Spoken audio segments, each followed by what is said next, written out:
Pada pagi itu, matahari bersinar indah. Anak manusia baru saja memulai rutinitas sehari-hari. Para nelayan berada di laut lepas. Kaum ibu sedang sibuk di dapur. Anak-anak usia sekolah menikmati hari libur. Sebagian pemuda sedang berolahraga. Sebagian lagi bersiap-siap menuju pantai untuk rekreasi. Para buruh bangunan sedang bekerja. Suasana pasar hiruk-pikuk dengan berbagai transaksi. Burung-burung baru saja meninggalkan sarang. Tiba-tiba pukul 7:58 waktu Indonesia Barat, hari Ahad, 26 Desember 2004, bumi Serambi Mekah berguncang dahsyat. Guncangan gempa pada 8,9 skala Richter itu berlangsung puluhan menit tanpa henti. Bumi bergerak ke bawah dan ke atas, ke kiri dan ke kanan, berayun-ayun terus-menerus. Orang-orang berlari keluar rumah, berkumpul di jalan-jalan dan lapangan terbuka. Mereka seperti berada dalam tampi. Kepala terasa pusing, sehingga banyak yang terjerembab ke bumi. Suara azan Allahu Akbar berkumandang dari menara-menara masjid dan menasa. Suara zikir pun membahana di mana-mana. Jutaan mulut manusia melafazkan asma Allah dan Rasulullah secara terus-menerus. La ilaha illallah Muhammad Rasulullah.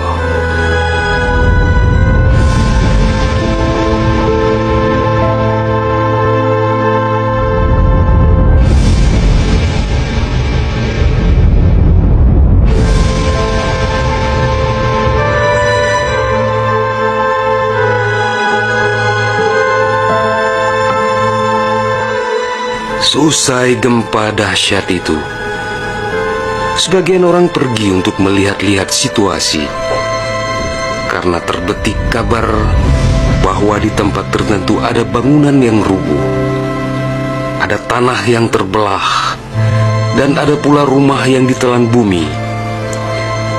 Tidak terpikirkan oleh mereka apa yang akan terjadi setelah itu. Tidak ada tanda-tanda alam yang begitu kentara.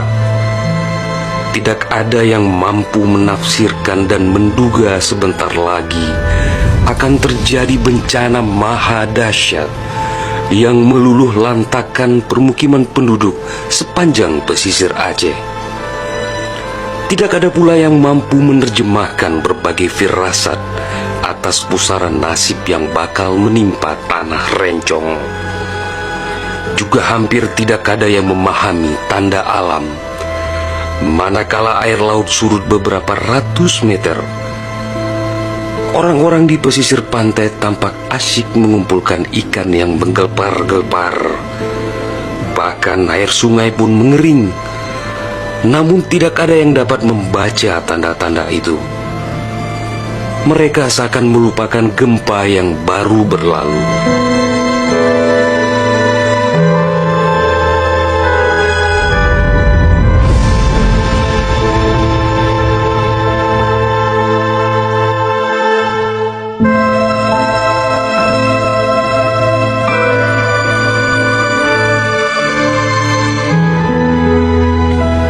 Di berbagai tempat, orang-orang sibuk memperbincangkan gempa sangat dahsyat itu yang belum pernah mereka alami.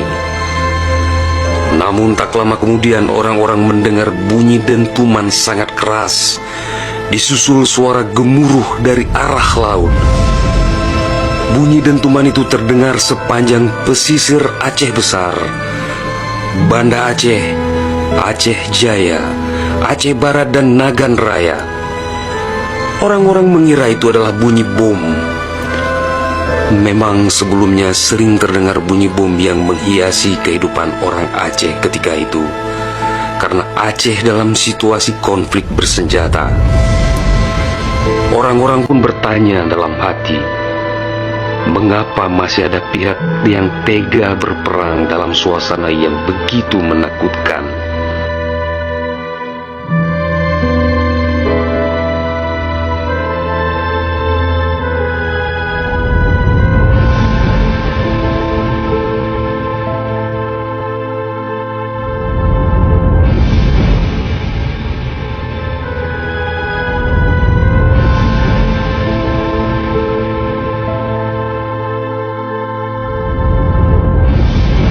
Orang-orang mengira pagi itu hanya sekedar gempa. Mereka sama sekali tidak menduga bahwa bunyi dentuman keras tersebut adalah akibat patahan lempengan bumi yang berpusat di Samudra Indonesia sekitar 149 km sebelah selatan Calang, Aceh Jaya. Dan itulah penyebab gempa. Di samping kehendak Allah pemilik alam semesta, belum sempat mereka bernafas lega akibat gempa. Dalam suasana gebalau dan kucar-kacir itu, tiba-tiba daratan diterjang air laut. Air berwarna hitam pekat itu datang sangat tiba-tiba dengan suara gemuruh yang menakutkan. Ia berlari sangat cepat, menerjang apa saja yang dilaluinya. Di tempat-tempat tertentu air mencapai ketinggian 18 meter, bahkan ada yang mencapai 35 meter, seperti di kawasan Loknga. Dari jauh air yang beringas itu tampak bagaikan rupa naga yang menggeliat-geliat mencari mangsa. Air dengan kecepatan 900 km per jam itu bagaikan bulldozer yang melumut apa saja yang ditemuinya. Orang-orang berusaha menyelamatkan diri dengan berbagai cara. Namun hampir semua orang, hewan-hewan, benda-benda, rumah, lakbatat kaye bate, digulung air itu tanpa kecuali. Semua wilayah yang dilaluinya pun hancur berkeping-keping. Air laut yang datang menyamai kecepatan pesawat terbang itu ternyata namanya tsunami.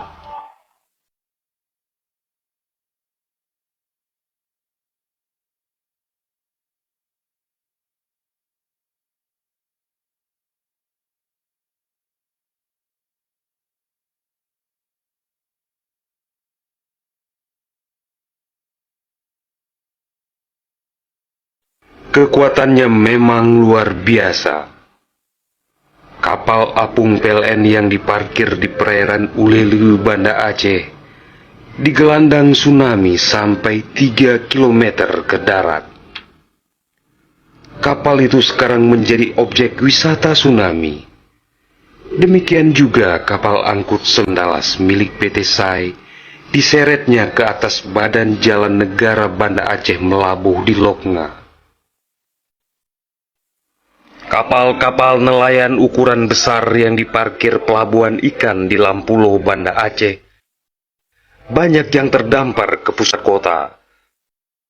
Termasuk mesin cetak harian Serambi Indonesia dikerungcut di bawah tsunami sejauh 1 km. Kendaraan roda 4 hancur tak berwujud. Rumah dan toko-toko serta bangunan lain yang kokoh pun hancur lebur rata dengan tanah. Semuanya di luar dugaan manusia, seakan sebuah mimpi buruk yang sangat langka.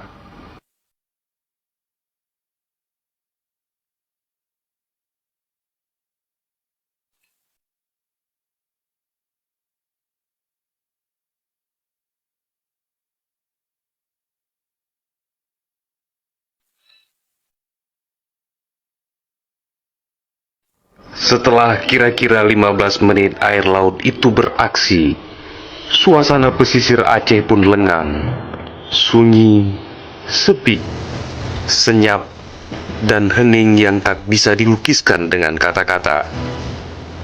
Sebagian besar permukiman penduduk rata dengan tanah, seakan instrumentalia kehidupan telah berakhir sampai di sini. ratusan ribu orang nelangsa, teduk tesepuh, teluk menjaro teringat kedrohana lidaya, atau terduduk lunglai bersilang tangan, mengingat nasib tiada berdaya.